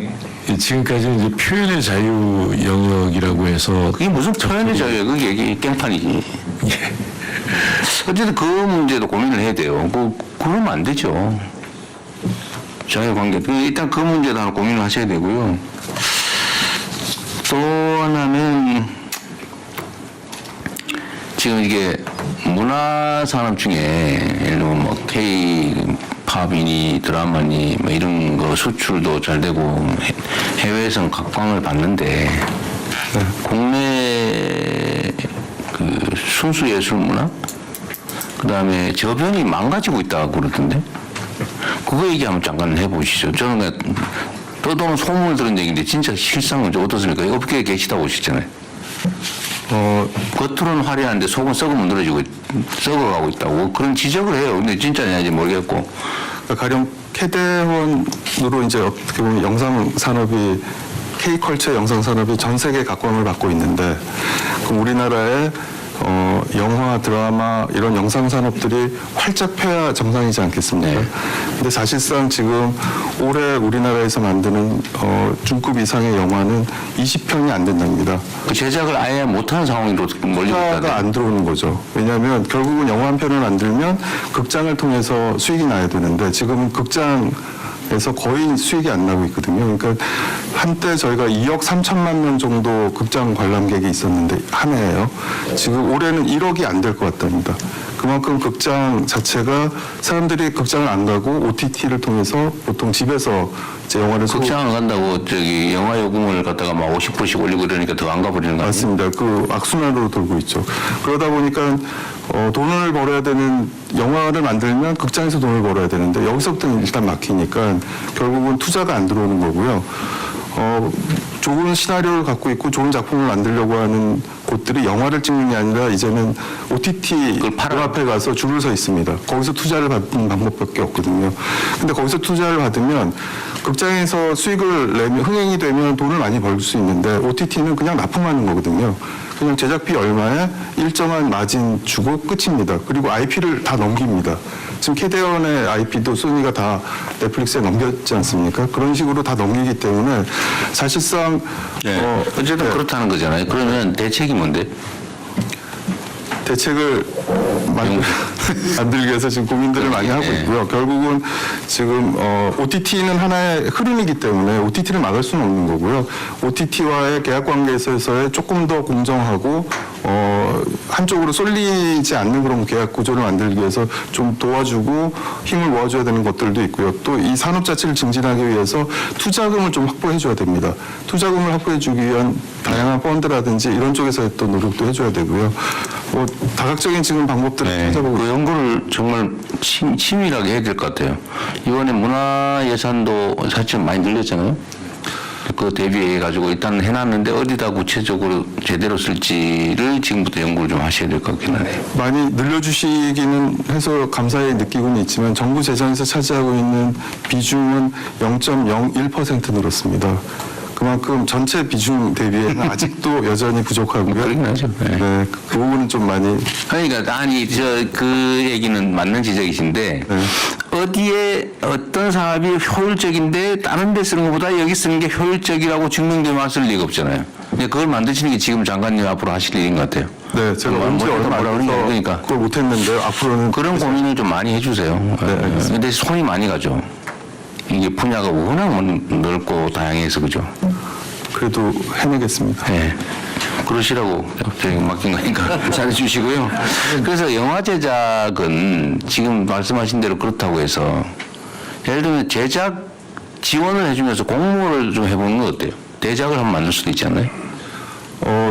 그것도 안 돼요. 그 부분도 사실상 왜냐하면 웬만한 대작이라고 하는 게 요즘은 헐리우드나 뭐 OTT 쪽에서 수천억대 제작비가 들어요. 돈 문제가 아니고 내용이 컨텐츠가 좋은 걸 찾아야죠. 네, 그거는 해야죠. 그래서 지금 좋은 것들이 주로 OTT 문 앞에 가서 줄을 서고 있는데요. 그쪽에 줄 서 있는 분들한테 그쪽이 아니라 또 다른 기회가 있어요. 기회를 주고 여기서 잘 만들어서 팔면 되죠. 네네네. 그 부분들의 어떤 대안을 만들어주기 위한 노력들을 그러니까 그걸 해야 될 것 같아요. 그 다음에 전에 한번 제가 안 계실 때 얘기했던 건데 우리가 지방 균형 발전이 지금 최대 과제인데 저 지방에다가 대규모 그 촬영 시설 이런 거 좀 모아가지고 거기 가면 다 할 수 있게 이런 걸 하라고 했더니 저기 충청도 남쪽으로 하면 경쟁력이 없을 거다 이렇게 누가 그때 얘기를 해가지고 얘기하다 말아버렸는데 혹시 그런 건 어떠세요? 그 지방자치마다 조금하는 게 뭐 분산돼 있잖아요. 지금 촬영 같은 경우도 좀 새로운 개념으로 접근할 필요가 있는 게요. 지금 한국에서 미국을 배경으로 하는 영화를 인천에서 찍고 있습니다.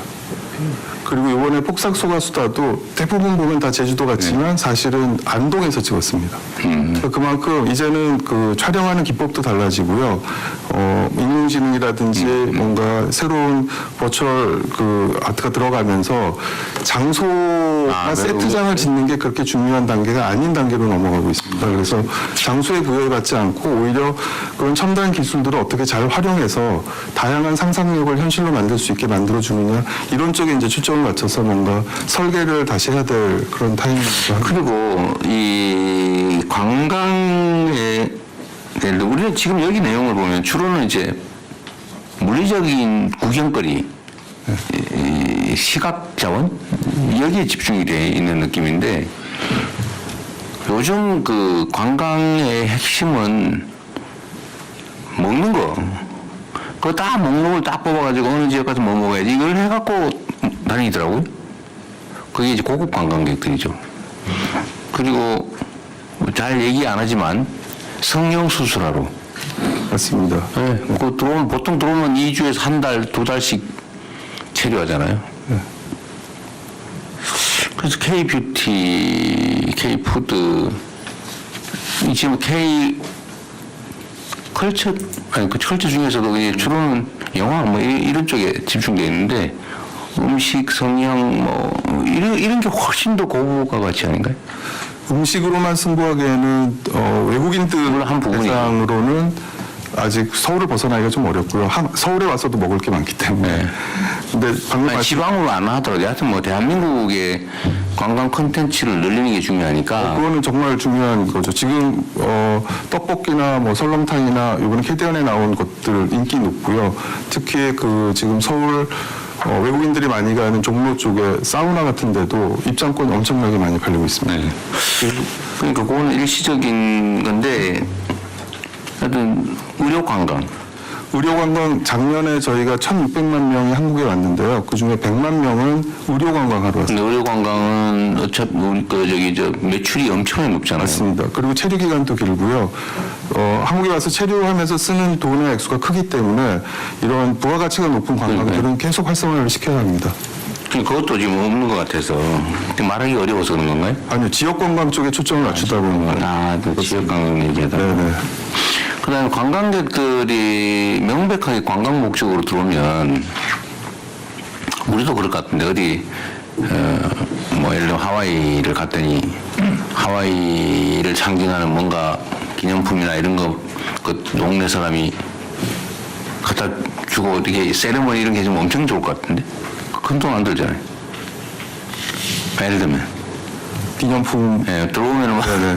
여기 지금 거 하지 마.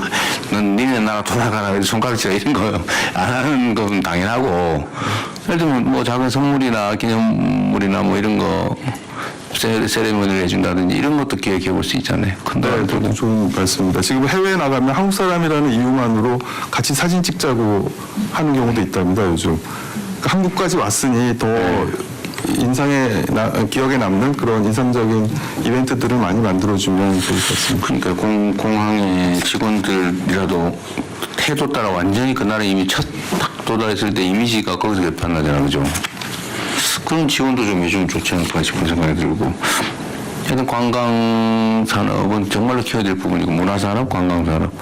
우리 이 새로운 정부의 가장 인공지능 이런 첨단 기술 산업도 중요한데 그것만큼 중요한 게 문화관광산업, 문화관광예술, 체육은 뭐 당연히 정말 완전히 새롭게 엎어 산다 생각하시고 좀 만들어 주세요.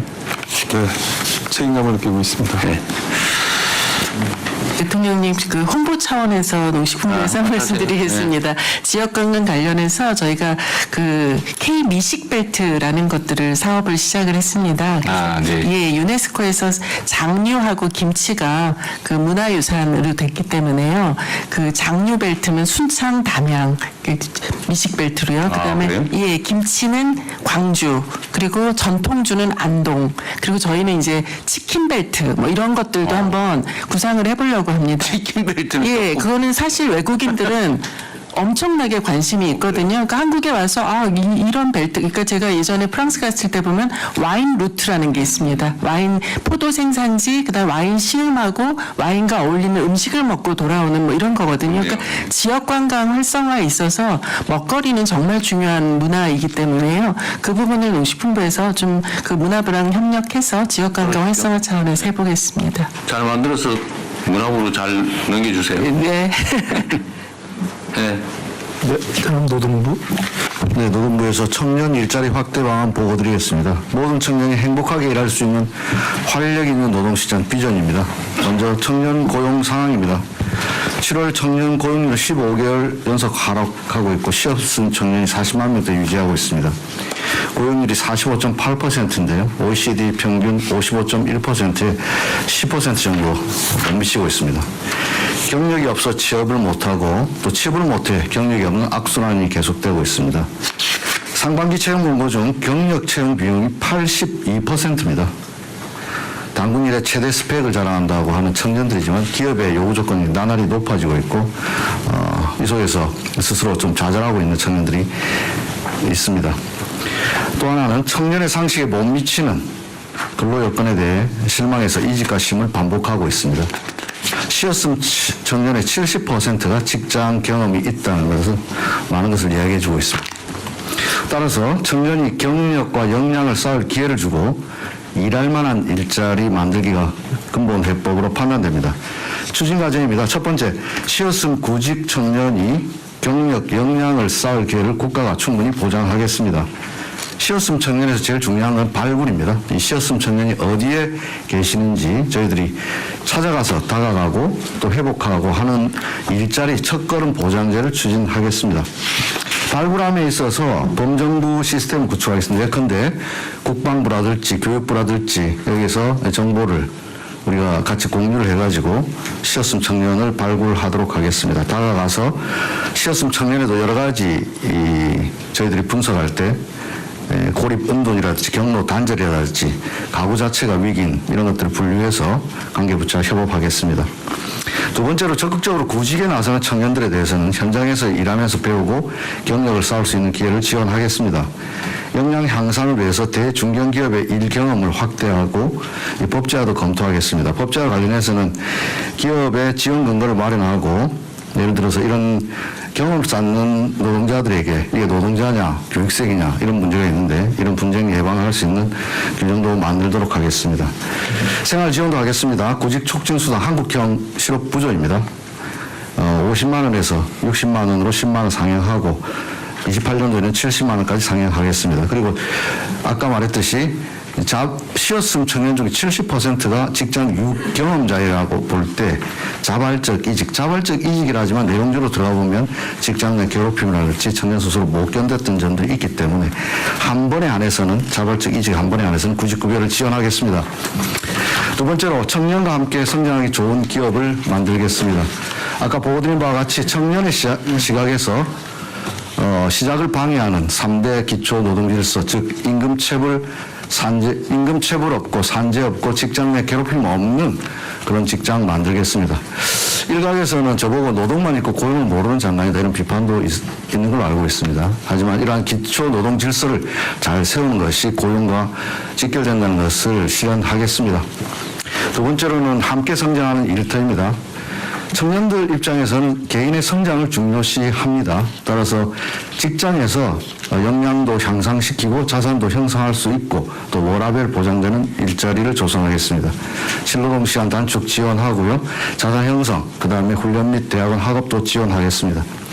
위에 나와 있는 3대 기초 노동 질서를 잘 지키는 중소기업에 대해서는 대기업 수준의 건강검진, 복지도 만들 수 있도록 정부가 같이 지원해서 좋은 중소기업 만들겠습니다. 중요하게 지역에 좋은 일자리 만드는 게 대단히 중요하다고 생각됩니다. 청년들은 자신의 지역에서 일자리를 갖고 싶어 합니다. 하지만 아까 대통령께서도 말씀하셨지만 천안 이남으로 기업 일자리 안 만들어지고 있습니다. 따라서 이러한 상황에서 문화, 교통, 주거 인프라를 구축해서 이를 위해서는 범정부 온 나라가 나서야 된다고 생각합니다. 그런 차원에서 지방 산단에 아까 문체부 할 일 너무 많으시는데 산단 가면 좀 우울합니다. 그런데 거기다 청년 친화적인 그런 산단 문화 확충하고요. 이번에 17개 산단에 1,000원 아침밥 10월 1일부터 시범 운영합니다. 총리님하고 농림부 장관님에게 특별히 감사드립니다. 이 13년 동안 저희들이라 보다는 많이 했었는데 이번에 10월 1일부터 산단에 1,000원 아침밥 지원합니다. 제가 문자 받았습니다. 민주주의가 밥 먹여준다. 문자 받았습니다. 근데 이거 예. 어디 선정했어요? 17개 산단 농림부에서 주관하고 있습니다. 그 서울 수도권하고 지방하고 어떻게 더 많아요? 지금은 아직은 확정적이진 않습니다. 예. 그것도 역시 지방우대. 네, 그렇습니다. 그래서 지금 농림부 장관님하고 같이 한번 10월 달에 가서 한번 해볼 생각입니다. 그 다음에 또 저희들이 많이 관심 가진 것 중에 5급 상습도 있는데 광역교통망 구축이 대단히 중요합니다. 메가시티 하는 데 있어서 출퇴근 거리를 줄여줌으로써 청년들이 예를 들어서 울산, 창원 같은 경우 남성들 친화적인 도시고 부산은 여성 친화적인 도시인데 이것들을 연결해 줌으로써 일자리도 제고하고 또 자유롭게 또 연애도 할 수 있고 이럴 수 있는 인프라 조성해 주는 거 대단히 중요하다고 생각하고요. 공공주택 확충해주고 융자 지원 또 근무 환경 개선 아까 말씀드렸듯이 청년 친화적인 그런 산단 만드는 데 역점을 기울이겠습니다. 마지막으로 진짜 성장, 어제도 AI 위원회 발족했습니다만 이런 진짜 성장을 청년들이 체감할 수 있도록 산업정책과 청년 일자리 연계하겠습니다. 미래성장 동력 확충 시 청년에게 기회를 확대하고 쉬고 있는 청년들에게 먼저 활동하는 것 검토 부탁드리겠습니다. 과기부에서 과기부에는 정부가 지원하는 AI 프로젝트 수행할 때 청년 기회를 예를 들면 10% 정도 할당할 수는 없을까 제안드립니다. 그다음에 중기부에서도 AI 딥테크 유망 청년들 스타트업 집중 육성하거나 중소제조기업 AX 대전환 또 지역 대표기업 육성 등의 청년고용 우수 기업 참여를 우대하고 창업시 지원 비율을 할당할 수 있을지 제안드립니다. 산업부에는 AI 팩토리 확산 등 첨단 산업 대규모 투자 촉진 시 청년 고용 우수 기업을 우대할 수 있는 방안 제안드립니다. 끝으로 사회적 대안입니다. 이런 양질의 청년 일자리 조성을 위해서는 노사정 모두가 나서야 됩니다. 아까 일에 한해서 자발적 이직에 대해서 고용보험도 확대하는 것도 노사가 머리를 함께 맞대야 된다고 생각합니다. 만약 사회적 대화가 재개된다면 이런 청년 일자리 사업에 먼저 주요한 의제로 삼고 논의해 보고 싶습니다. 이상 보고 마치겠습니다. 네. 약간 다른 얘기긴 한데 경산호위 위원장 참여 작업은 잘 돼가고 있어요? 지금 열심히 하고 있습니다. 열심히 하고 있어요. 네. 우리 다른 부처 지금에서도 이 경산호위 위원장을 노사 대화를 해야 되는데 대타협을 해야 되거든요. 몇 년 대화한 다음에. 그럼 신망 있고 열정 있는 사람이 필요한데 좀 추천 좀 해주세요. 네, 잘 뭐 쉽게 찾기는 어렵겠지만. 네. 그리고 산재 줄이는 거 열심히 하고 있습니까? 네, 열심히 하고 있습니다. 근데 말씀드린 국토부 장관이 같이 다니고 있어요? 네. 저번에 같이 다닌다는데 어디? 국토부 장관님 오늘 안 계시는데 국토부 장관님하고는 건설 현장 하도급 같이 공동으로 가기로 지금 예정되어 있습니다. 아, 예정은 했고 아직은 진행은 안 했군요. 네, 밥은 사드렸습니다. 근데 실제로 좀 주는 기미가 보여요. 어때요? 지금 잘 줄지 않고 있는데 잘 줄지 않다는 건 새로 방지 시설에서 계속 떨어지는 거 진짜 이해가 안 되던데 그거 엄벌 해야 되는 거 아닙니까? 예, 그래서 저희들이 어제 기관장 회의를 소집해가지고 연말까지 추락 방지에 역점하자고 네. 당부했습니다. 그 중에서도 지금 가을철 우리 농림부 장관님하고도 협조 말씀드려야 되는데 가을철 농가에서 농가 지분 개량, 축사 개량하다가 추락 사고가 상당히 많이 나오고 있습니다. 벌목 사업하다가도 또 사고가 많이 나고 있습니다. 이게 지금 산재가 국가적 의제로 올라오다 보니까 숨어있던 산재가 나타나는 기저효과가 좀 발생되고 있습니다. 단시간에 숫자가 줄어들지 않고 싶어도 한데 일단 올 연말까지 노동부에서는 추락 사고에 대해서 집중해서 한번 줄여보자 하는데요. 예를 들어서 좀 말씀드릴 것은 추락 사고가 말이 그냥 추락 사고지 너무나 다양합니다. 대규모 사업장에서 갱폼이 떨어져가지고 추락. 아니, 저도 지금 그 추락 사고는 유형별로 지금 제가 일일이 보고를 받기 때문에 네, 아, 요건 왜 떨어졌지? 이건 왜 끼었지? 이건 왜 부딪혔지? 막 이런 걸 내가 이렇게 다 보고 있는데 네. 충분히 예측되는 뻔한 추락 사고가 반복된다고 지금도. 그렇습니다. 아, 요건 했으면 통상적인 안전 조치만 했으면 안 떨어졌는데 예를 들어 안전대 미착용. 그게 제일 문제더라고 보니까 높은 떨어지는. 물론 그게 통째로 그냥 무너지는 경우는 대책이 없긴 한데 네. 그 본인만 똑 떨어지는 거는 안전바를 사실 걸기만 해서도 안 죽었을 거 아니에요? 그렇습니다. 그래서 근데 그런 사고가 있다고 계속 지금도. 10월 1일부터는 사고가 안 나더라도 예방 조치를 안 한 것만으로도 바로 의규 처리. 그 법무장관도 이렇게 정말 이거 미필적 고의의 살인에 가깝잖아요. 그 뻔한 건 좀 엄벌을 좀 해요. 근데 이게 특수학경 근로감독관은 이제 전부 박사님. 아니 청구하면 지금도 지휘할 수 있잖아요. 지휘도 하고. 주정대가 또 같이 정관하면서 같이 진행하고 있습니다. 근데 지금 검경 수사권 조정하게 되면은 아니 그건 나중에 일이고 지금은 아니잖아요. 지를 안 한다니까 저희들이 적극적으로 해도 좀 하라고 저희들이 계속 강조하고 있습니다. 아니 그거는 나중에 어떻게 될지 모르는 건데 그거는 아직도 1년 후의 일이고 네네. 지금은 권한이 있으면 권한을 최대로. 아니 지금 1차적으로 경찰하고 지금 전담검사에 다 들어가서 같이 쟤는 조사하고 있습니다. 다. 예외 없이. 딱 봐서 명백하다 이게. 정말 조금만 조심했으면 안 죽을 사건인데 벌어지는 게 지금도 계속 되잖아요. 네, 연말까지. 그 말이 안 되지 않냐 이 말이 내 말은. 이게 명색이 지금 무슨 경제 10대 강국이라는 무슨 문화 강국 그런 소리 하면서 어떻게 그 아주 사소한 안전 조치 안에서 사람이 떨어져 죽는 게 반복되냐 말이에요. 이것도. 그것도 하루 이틀도 아니고 툭 하면 떨어지고. 연말까지 최선을 다해서 추락 사고 줄이도록 하겠습니다. 아니 그 진짜 기본 마인드에 관한 거예요. 그거 하면 회사 망한다 이렇게 생각해야죠. 남의 인생을 통째로 다 망가뜨리고 그걸로 돈 벌어먹고 하겠다는 게 말이 됩니까 그게. 그러니까 기본적인 문화를 바꿔야 된다고요. 그래서 이거 하면 폐가망신한다 이런 생각 들게 해줘야 된다니까요. 법무부도 저 경찰도 노동부도 이거 너무 당연한 거를 이거를 계속 재발하게 하는 게 이게 말이 되나요? 지금 몇 달째 지금 계속 똑같은 얘기 하고 있는데. 더 열심히 하겠습니다. 그냥 벌을 줘요. 예측된데도 안 하면 빨리 그것도. 저희 뭐 법원에 뭐 공식 요청을 하든지요. 수사 제대로 해갖고 저희들이 뭐 기소 신속하게 하고 기소에 중형 나오게 하는 게 가장 중요한 거 아니겠습니까? 그 점에서 소력지 하겠습니다. 네. 저는 이게 뭐 웬만하면 인신구속 자중해야 된다고 생각하는 사람이긴 한데 그렇게 뻔한 게 돈 벌겠다고 충분히 예측되는 일에 위험 방치해가지고 노동자를 일하다 떨어지고 죽게 하고 이거는 엄히 신속하게 처벌을 해야죠. 그렇습니다. 네. 어쨌든 좀 더 신경 써주세요. 네, 더 열심히 뛰겠습니다. 그 사람들도 회사 회장만큼 중요한 소중한 똑같은 인간 아닙니까? 예. 사람 목숨 귀한 줄 네.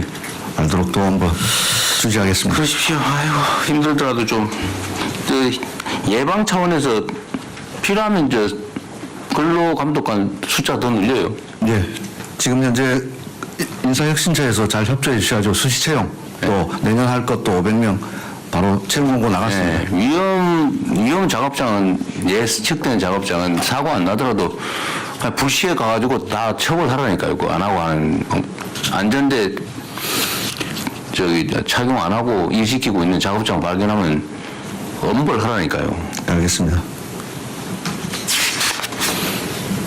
아니면 정말 인원수 계속 우리가 전 사업장을 다 지키시든지. 네.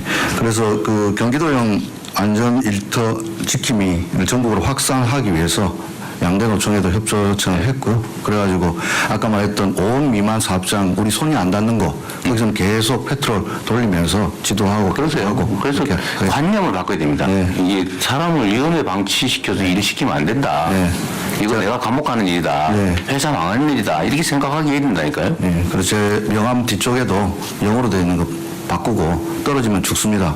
그렇게 해가지고 명함을 제가 한 게 아니고 우리 감독관이 명함이 그렇게 되어 있어요. 떨어지면 죽습니다. 떨어지면 죽는데 떨어진 사람만 죽는 게 아니라 떨어지게 방치하는 사람도 죽는다고요. 아, 그까지 같이 쓴 건 제가 그렇게 진짜 명함 바꾸기로 했습니다. 웃을 일이 아니야 이게. 아니 진짜로. 예? 그거 진짜 우리 감독관이 실제로 너무 그게 추락사가 안 줄어드니까 명함을 줄 때 우리 특공 대장인데 특공대장이. 뭐 명함 뒤에다가 추락사 방지해가지고 떨어지면 죽습니다 이래가지고 갈 때마다 이거를 자기 홍보물처럼. 네. 그래서 저도 장관 명함도 그렇게 바꾸기로. 그럼 끝에다가 뒤에다가 가로 열고 너도 이렇게 써놓으세요. 하여튼 연말까지 최선을 다해서 네. 추락사. 대통령 진짜 한 말씀만 드리겠습니다. 죄송합니다. 네. 그 특수학경도 근로감독관들이 이 현장 수사할 수 있는 기본 역량들을 좀 더 갖춰야 됩니다. 그건 뭐 검찰 내부적으로 보게 되면 일단 시험에도 형법이나 소송법이나 관련 그 처벌 규정에 대한 인식들이라든가 조사 기법들이 없거든요. 그게 지금 안 되고 일반 뭐 임금 돌아가면서 하기 때문에 그거는 팀을 아예 만들어 전담 조직 하라고 했잖아요. 공부도 하고. 네. 그래가지고 하고 있어요. 네, 경찰에서도 경찰도 예, 만들었고. 지금 팀을 다 만들었고요. 그리고 이제 이 그 과학 수사 팀까지 한 팀을 더 하여튼 추가했. 전공을 해서 저 이거 법무부 장관님 지적 다시는 안 나오게. 예. 실력 부족이다 그 말이잖아요. 그리고 특사경에 대해서는 그 검사가 수사지휘권을 지금도 가지고 있지 않습니까? 예. 해야죠. 예. 그리고 산업안전 관련된 게 하루아침에 이렇게 되는 건 아니고 규정도 많고 막 이래가지고 전담팀이 반드시 필요합니다. 네. 또 저기 산업체에도 전담팀 법무수사팀 만들어 놨겠죠. 네. 그래서 네. 자, 어쨌든 다시 한번 또 경각성을 가지고 대비해 봅시다. 네, 복지부 바로 넘어가시죠. 네. 네, 복지부 장관입니다. 기본생활 안전망 구축에 대해 보고드리겠습니다. 소득, 돌봄, 의료 안전망 확립과 AI 혁신 등 미래 대비 과제를 통해 기본이 튼튼한 복지 강국으로 도약하겠습니다. 아이부터 어르신까지 소득 보장 체계를 강화하겠습니다. 내년에는 80개 복지사업 기준으로 활용되는 기준 중위소득을 역대 최고 수준인 6.51% 인상하겠습니다.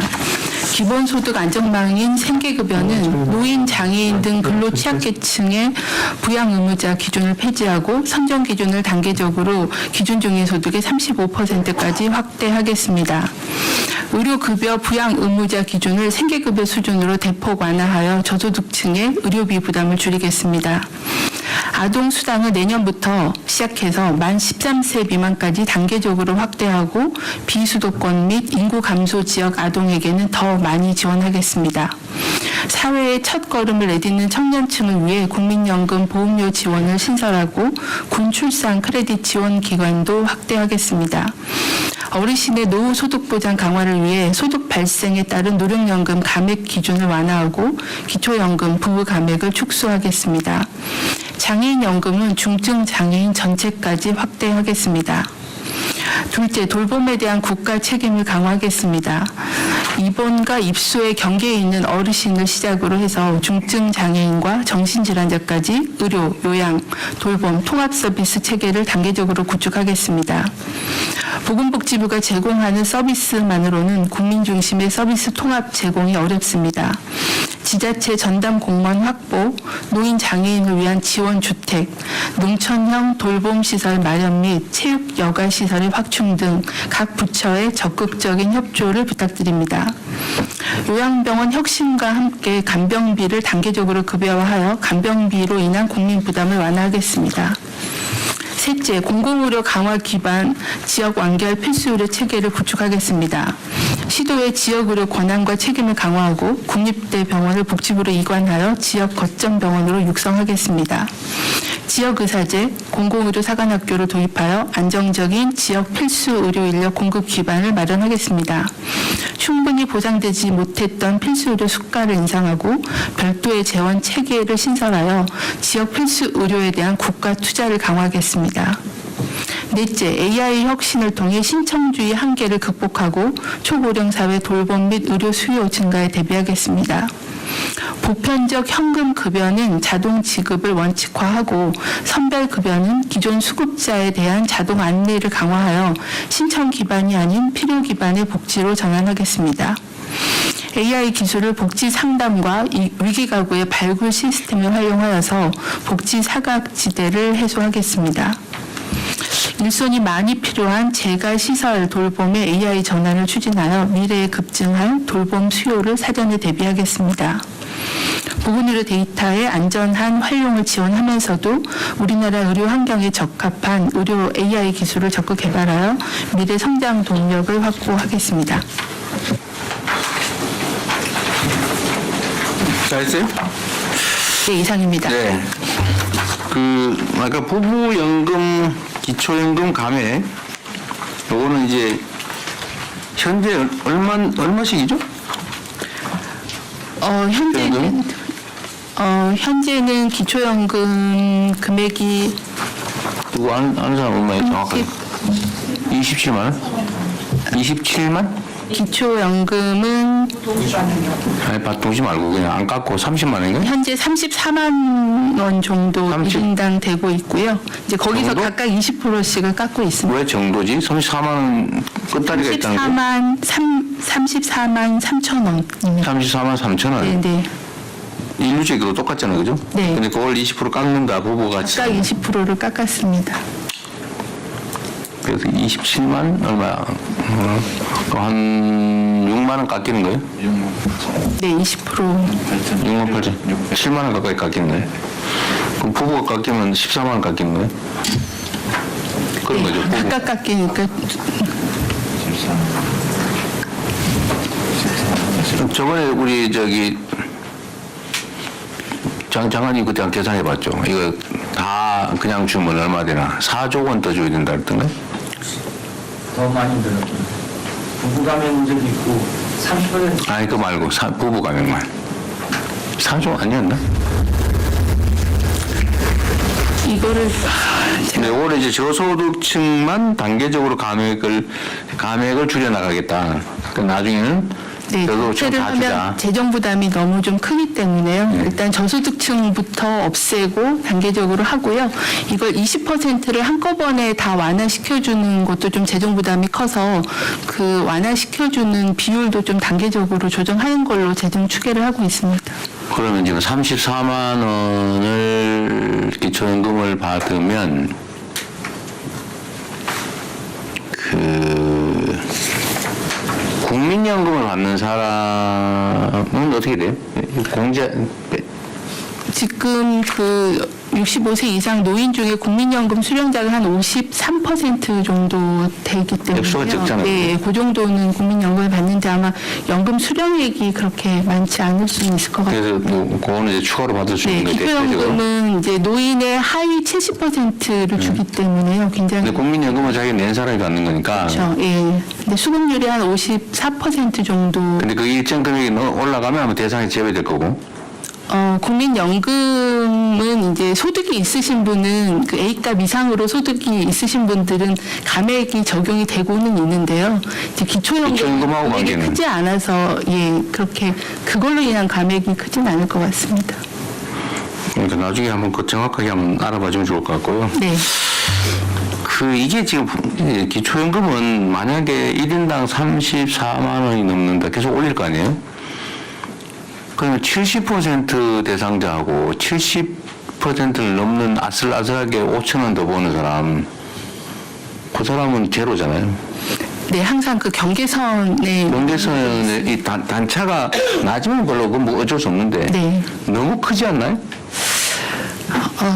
근데 이제 어쨌든 저희가 이제 기준점을 정하기 때문에 기준점에서 약간 넘어서서 그러니까 그걸 왜 주고 안 주고 네. 올로와 나심을 하냐. 중간쯤을 설정하면 안 되나 그 말이죠, 내 말은.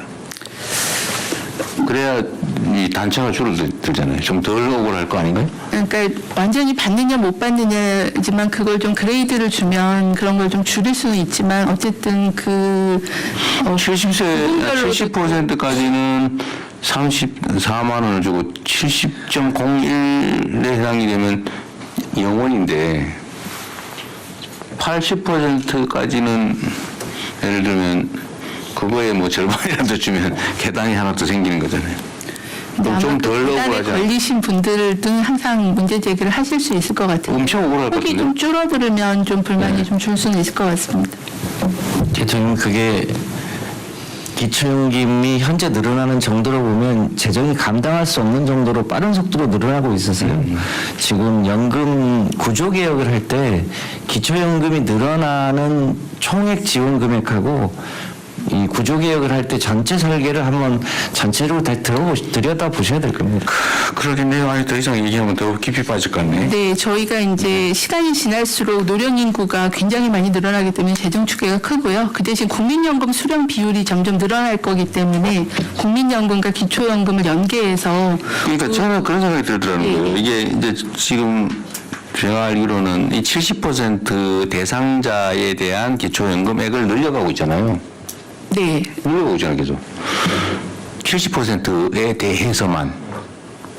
그 늘려가는데 그게 타당하냐. 계속 이 차이를 키우는 게.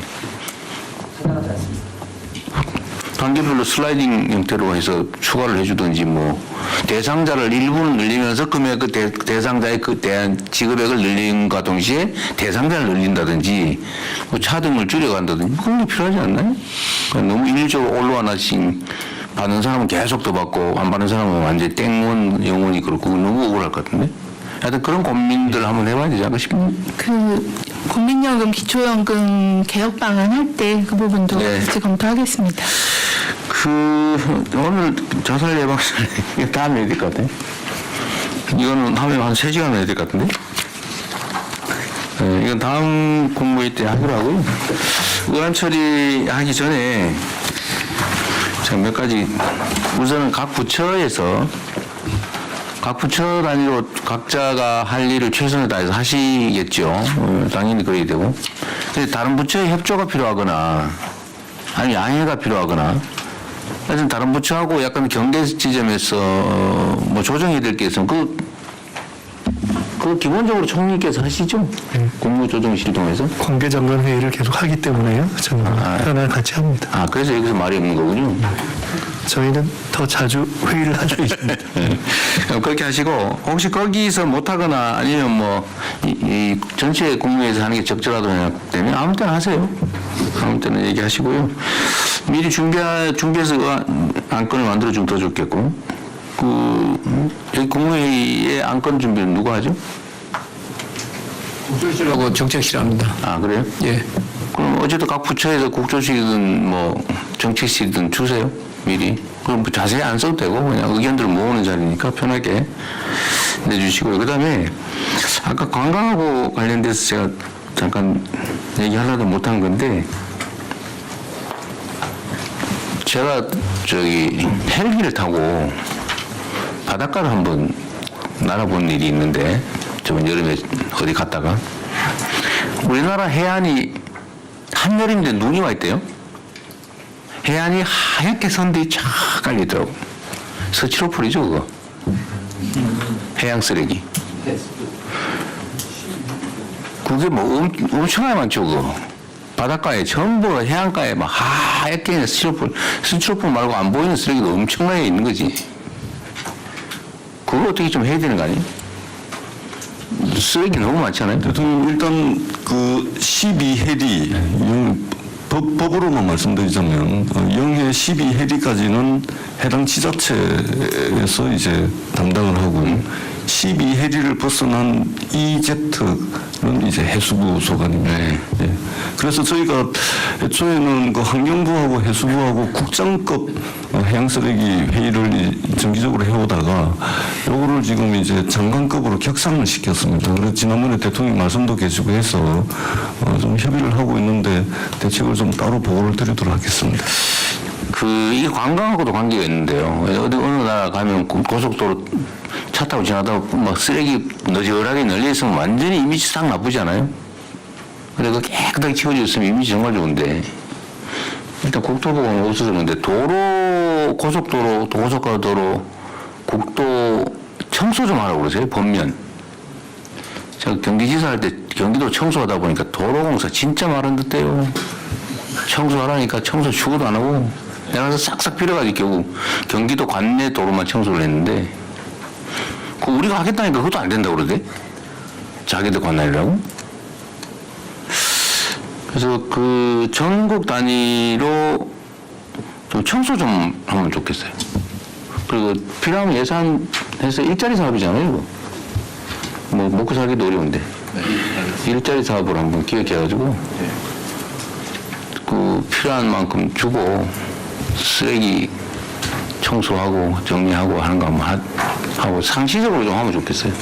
대통령님, 내년도에 그때 재정기획보좌관입니다. 이때 말씀하신 내용을 담아서 내년 예산에 전국적인 쓰레기, 해양 쓰레기하고 농촌 쓰레기하고 정리하는 사업이 들어가 있습니다. 아, 그래요? 예. 네, 대통령님, 그리고 지난번에도 국토 대청결 운동이라는 걸 말씀을 해주셔가지고요.